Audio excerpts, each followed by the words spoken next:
Elections లో కష్టపడిన వాళ్ళందరికీ కూడా ఒక రకంగా చివుక్కుమనిపించింది ప్రాణం. సరే, ముఖ్యమంత్రి గారి దృష్టికి అయితే అన్ని విషయాలు వెళ్ళాయి, పరిణామాలు ఉంటాయంటున్నారు. మీరు ఎట్లా చూస్తారు ఇవన్నీ? అందరికీ నమస్కారం అండి. విజయ్ చంద్ర గారు, మీకు, బ్రహ్మ గారికి, వివేక్ గారికి, ఏబిఎన్ వీక్షకులందరికీ నమస్కారం.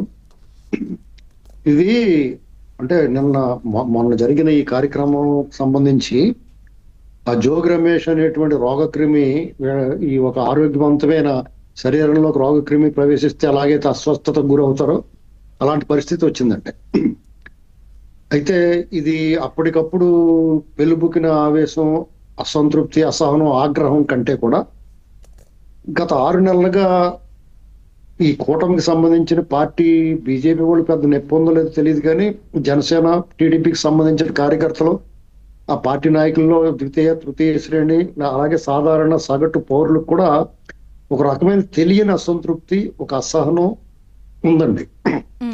అది మెల్లమెల్లగా ఇప్పుడు ఆగ్రహంగా మారింది. అది అంతే. వాళ్ళకి వాళ్ళు ఈ ఒక్క దృశ్యం చూసి, ఇప్పుడు మీకు చిన్న ఎగ్జాంపుల్ ఏంటంటే, పొయ్యి మీద పాలు పెడతారు, మరిగి మరిగి మరిగి కదా పొంగు వస్తుంది.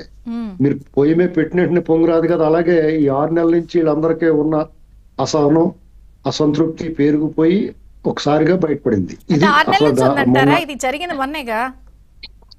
అవునండి, 6 నెలల నుంచి జరుగుతున్న కార్యక్రమాల్లో ఇప్పుడు అధికార యంత్రాంగంలో మీకు చంద్రబాబు నాయుడు గారిని, లేకపోతే కూటమి నాయకుల్ని, వీళ్ళందరినీ వేధించిన అధికారులు మన కళ్ళ ముందు ప్రత్యక్షం అవుతున్నారు, సాక్షాత్కారం.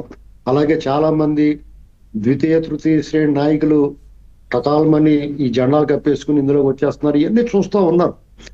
అంతేకాకుండా చిన్న ఎగ్జాంపుల్ చెప్తాను. సామినేని ఉదయ్ భవన్ గారి దగ్గర అంటే వీర విధేయుడు అని ఒక జయచంద్ర అని ఒక అధికారి ఉన్నాడు. అతను డిపి మొన్నటి దాకా కూడా జగన్మోహన్ రెడ్డి దాకా ఏడుపు మోహం పెట్టుకుని ఇచ్చిపోయారు. అయినా సరే అతనికి ఇవాళ పోస్టింగ్ ఇచ్చారు. అవును, ఇవాళ ఆంధ్రజ్యోతి కీలకంగా ప్రచురించింది వైసీపీ విధేయాధికారికి కీలక పోస్టింగ్.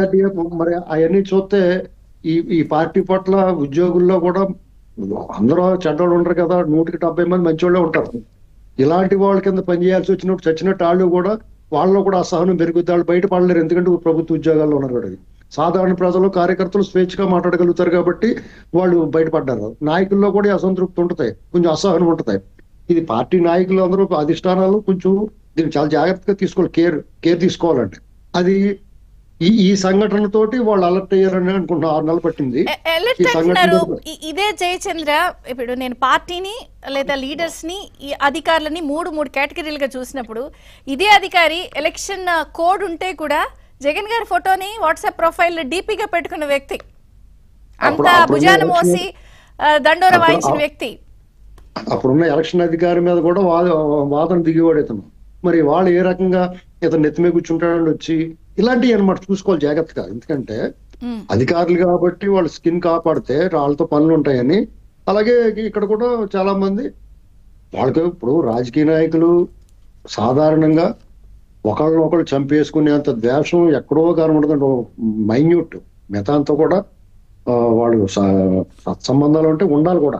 కానీ మరీ ఇంత బరిదెగించిపోయి ఈ జోగి రమేష్ కొడాలి, లేకపోతే వాళ్ళని వంశీ, లేకపోతే ఇంకా ఈ రోజా గారు, ఇటువంటి వీళ్ళు సహించలేరండి జనం. వాళ్ళు అలా భరించలేరు. ఇప్పుడు సపోజ్ ఏలూరు ఆళ్ళ నాని గారు ఉన్నాడు అనుకోండి, ఆయన పట్ల పెద్ద వ్యతిరేకత రాకపోవచ్చు, ఎందుకంటే వాళ్ళు ఎప్పుడు ఇలా నోటుకు వచ్చినట్టు మాట్లాడి బూతులు తిట్టిన సంఘటనలు ఉండవు కాబట్టి. వీళ్ళు మరీ బహిరంగంగా బరిదెగించి బయటపడిపోయారు. అసలు జగన్ మెప్పించడం కోసం ఏకంగా చంద్రబాబు గారు ఇంటి మీదకి వెళ్ళాడు కదండి దాడికి అతను, ఆ జోగి రమేష్ అతను.